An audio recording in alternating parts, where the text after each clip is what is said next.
Good day, everyone. I'm Miss Gladys Rebecca Emmanuel. I'm a human rights lawyer and I practice in Nigeria, Abuja, the Federal Capital Territory. I want to sincerely thank the organizers of this particular forum and the partners of the Next Generation Lawyers from India for this opportunity to share a little bit about international rights of women and children. First and foremost, I would like to point out that in the course of this particular discussion, I'll be splitting it into two segments. The old paradigm, that is before we had the advent of the international human rights treaties, and the new paradigm, which is when the international treaties were ratified. We would like to compare and contrast the changes that have been encountered across the globe. The first treaty I'll be talking about is the Universal Declaration for Human Rights. Now, this is the most or one of the most important pieces of legislation because it provides a foundation for the various civil, political, social, cultural, and economic rights that we exercise as human beings across the globe.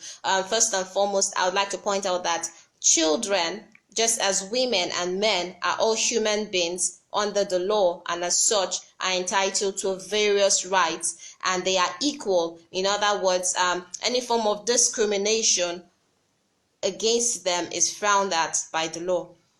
The Universal Declaration for Human Rights was adopted under a United Nations General Assembly resolution on the 10th of December 1948. Now, what it does is that Article 1 of that particular convention states specifically that all human beings are born equal and free, and as such should be treated in that manner. It therefore means that any form of discrimination against them, any inhumane and degrading treatment that makes them feel less than what they should be as perceived or as seen under the law is considered an offense and a violation of their rights. This particular piece of legislation also recognizes the fact that it outlaws every form of slavery, every form of torture. It provides for rights to a fair trial. It recognizes everyone as equal before the law. Therefore, even in criminal proceedings, everyone is supposed to be treated equally. No one's dignity is supposed to be belittled. It also reaffirms the spirit of solidarity and brotherhood.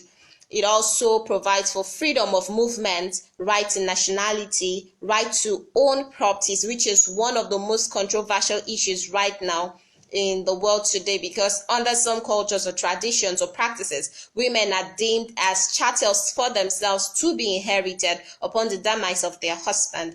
But this is not what the law says. The law requires or considers them as being able to inherit properties themselves. It also provides for the right to work, right to recreational activities, right to a decent standard of living, right to education, which is most important. Now, from the UDHR or Universal Declaration for Human Rights, that is where we start to have other conventions such as the United Nations Convention for the Rights of the Child, the UNCRC, which is the Convention for Rights of Persons with Disability, the Convention for the Elimination of All Forms of Discrimination Against Women, the ICCPR, which is the International Covenant for Civil and Political Rights. In this next segment, I'll be talking about the UNCRC, which is the right for the child. Now, this particular piece of legislation was ratified on the 20th of November 1989 under Resolution 4425 of the UN General Assembly. Its preamble provides for a lot of issues. First, it recognizes that all human beings have rights that are inalienable. It also considers the subject of childhood as being one that requires special care and attention.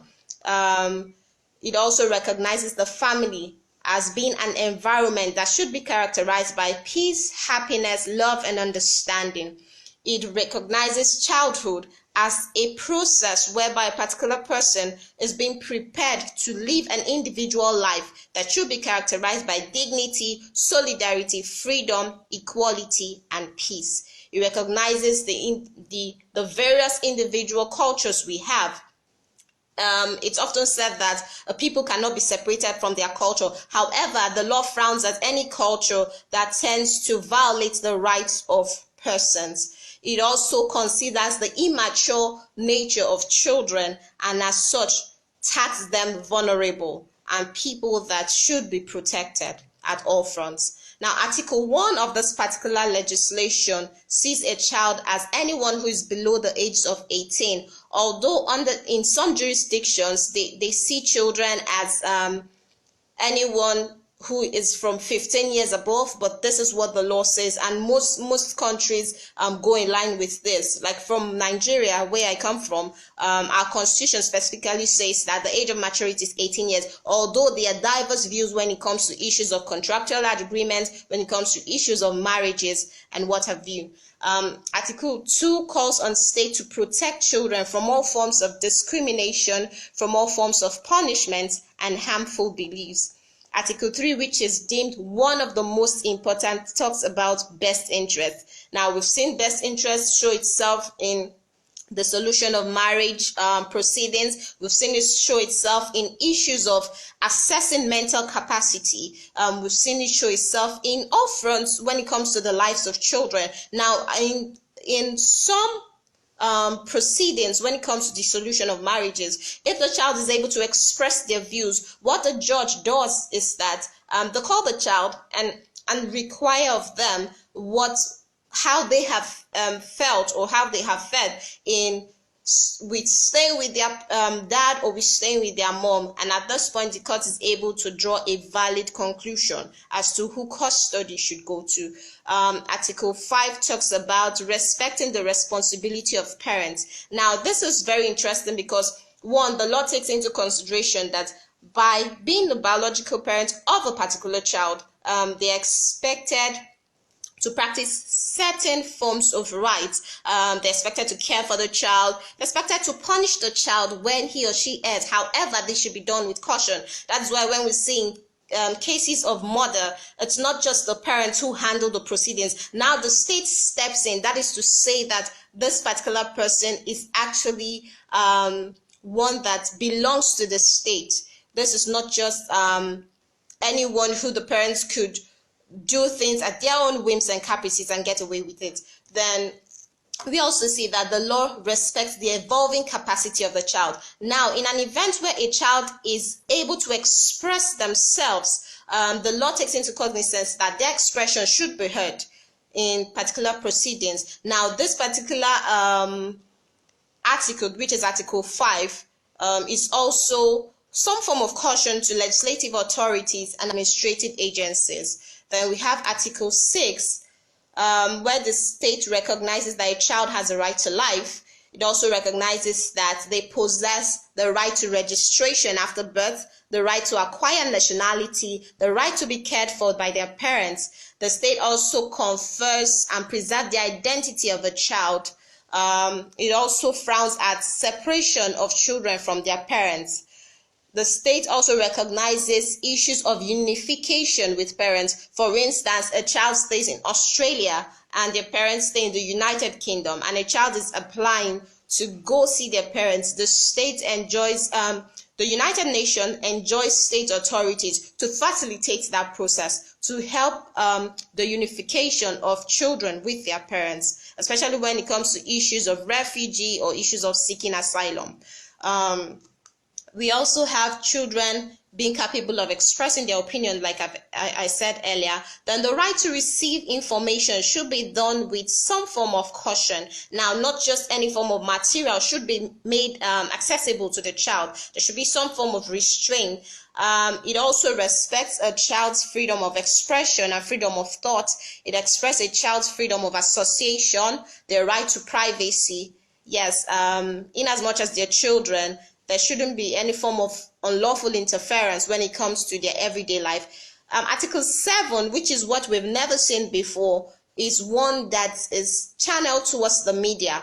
Now, it ensures that the media casts their news or sends or disseminates their information in such a way that it's educative to the child. It's one that's informative to the child and will also help in the building process. Then we have children being able to benefit from childcare.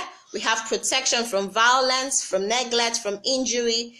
We have establishment of social programs to support children. We also have best interests, which I have mentioned earlier.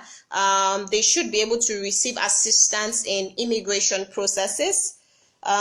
It recognizes children living with disability too. It doesn't make them less human. They are entitled to various rights just like every normal child.